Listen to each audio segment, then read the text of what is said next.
Hello guys, welcome to Maggie's kitchen. మన channel first time చూస్తున్నట్లయితే subscribe చేసుకోండి, అలాగే లైక్ చేయండి, షేర్ చేయండి, కామెంట్ చేయండి.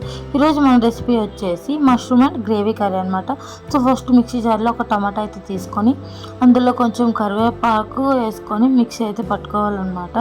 అండ్ నెక్స్ట్ వచ్చేసి ఒక ప్యాకెట్ మష్రూమ్ కర్రీ అయితే తీసుకోవాలి. నేనైతే ఫ్రోజన్వే తీసుకుంటున్నాను అనమాట.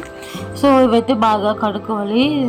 నెక్స్ట్ నేనైతే సాల్ట్ వాటర్లో అయితే వేసుకుంటున్నాను. వీడియోలో చూపిస్తున్న విధంగా సాల్ట్ వాటర్లో వేసుకొని అండ్ సైడ్కి అయితే పెట్టుకోవాలి. ఇప్పుడైతే 1 లేదా 2 ఆనియన్స్ అయితే కట్ చేసుకొని అండ్ అలాగే 1 పచ్చిమిర్చి కట్ చేసుకొని పక్కన అయితే పెట్టుకోవాలి. వీడియోలో చూపిస్తున్న విధంగా మష్రూమ్స్ అయితే కట్ చేసుకోవాలి. ఇప్పుడు ఒక కళాయి అయితే తీసుకొని అందులో కొంచెం ఆయిల్ వేసుకొని ఆయిల్ హీట్ అయిన తర్వాత మష్రూమ్స్ అయితే వేసుకోవాలి. ముందుగా కట్ చేసుకున్నవి ఇవి కొంచెం గోల్డెన్ బ్రౌన్ ఫ్రై అయిన తర్వాత ఒక ప్లేట్లో అయితే తీసుకోవాలన్నమాట. సో తీసుకున్నాక నెక్స్ట్ కాజుని అయితే తీసుకోవాలి.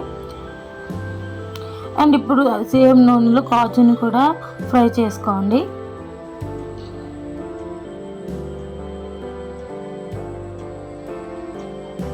ఇప్పుడు వచ్చేసి సేమ్ కళాయిలో కొంచెం నూనె అయితే వేసుకొని అండ్ అలాగే ఫస్ట్ మనం కట్ చేసుకున్న ఆనియన్స్ అయితే వేసుకోవాలి. ఆనియన్స్ అలాగే మన దగ్గర మసాలా ఏమైనా ఉంటే అవి కూడా వేసుకోవచ్చు. సో ఆనియన్స్ అండ్ పచ్చిమిర్చి కట్ చేసుకున్నాం కదా, అది కూడా వేసుకుంటున్నాను. ఇప్పుడు వచ్చేసి అల్లం వెల్లుల్లి పేస్ట్ని కూడా కొంచెం వేసుకుంటున్నా. ఇది కొంచెం ఆయిల్ తేలుతున్న టైంలో మనం ఫస్ట్ మిక్స్ చేసి పెట్టుకున్న గ్రేవీని కూడా ఇందులో అయితే యాడ్ చేస్తున్నాను. అండ్ ఇప్పుడు కూడా కొంచెం పెరుగు అయితే వేసుకుంటున్నాను అనమాట. పసుపు, ఉప్పు, కారం అలాగే ధనియాల పొడి, గరం మసాలా కూడా ఇందులో వేసుకుంటున్నాను. సో ఇవన్నీ బాగా మిక్స్ అయినంత వరకు ఉంచుకోవాలి అన్నమాట. సో లాస్ట్లో ధనియాల పొడి కూడా వేసుకొని మూత అయితే పెట్టేశాను. సో ఇప్పుడు మూత తీసేసరికి చూసారు కదా, ఆయిల్ అనేది పైకి ఎంత బాగా వెళ్ళిపోయిందో, అన్నీ కుక్ అయ్యాయి. సో ఫస్ట్ మనం అయితే ఫ్రై చేసి పెట్టుకున్న కాజు అండ్ మష్రూమ్ కూడా ఇందులో వేసుకొని ఒకసారి కలుపుకొని మూత అయితే పెట్టుకోవాలి. 10 నిమిషాల తర్వాత కొంచెం వాటర్ని కూడా ఇందులో యాడ్ చేసుకోవాలి.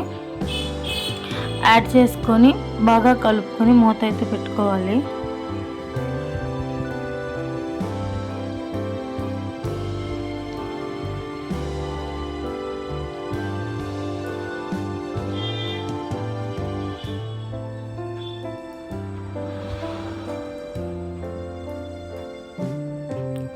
ఇప్పుడైతే ఒకసారి మొత్తం కలిసేలా చూసుకొని కలుపుకోవాలన్నమాట. సో లాస్ట్లో మనం ఫస్ట్గా కొంచెం పచ్చిమిర్చి అయితే కట్ చేసుకోవాలి. అలాగే కొంచెం కరివేపాకు, కొత్తిమీర కూడా పైన అయితే వేసుకోవాలి. ఇవి బాగా లాస్ట్లో వేసుకుంటే వాటి ఫ్లేవర్ అనేది చాలా బాగా తెలుస్తుంది అనమాట. ఈ గ్రేవీ కర్రీకి మెయిన్ సీక్రెట్ అయితే ఇదే అనమాట. సో కరివేపాకు కూడా లాస్ట్లోనే యాడ్ చేయాలి, ఫస్ట్లో యాడ్ చేయకూడదు. పచ్చిమిర్చి కూడా యాడ్ చేసుకుంటే హోటల్ స్టైల్లో చేసుకునే విధంగా అయితే టేస్ట్ అయితే ఉంటుందన్నమాట.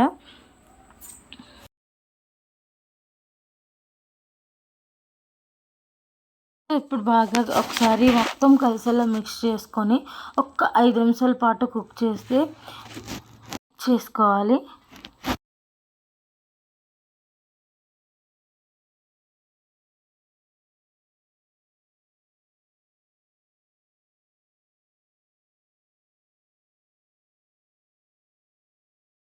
ఎంతో ఈజీగా టేస్టీగా హోటల్ స్టైల్లో చేసుకునే మష్రూమ్ అండ్ కాజు గ్రేవీ అయితే రెడీ అయిపోయింది. ఇది చపాతీల్లో కానీ, రైస్లో కానీ, బిర్యానీలోకైనా చాలా చాలా బాగుంటుంది. ఒకసారి ట్రై చేయండి. వీడియో నచ్చితే లైక్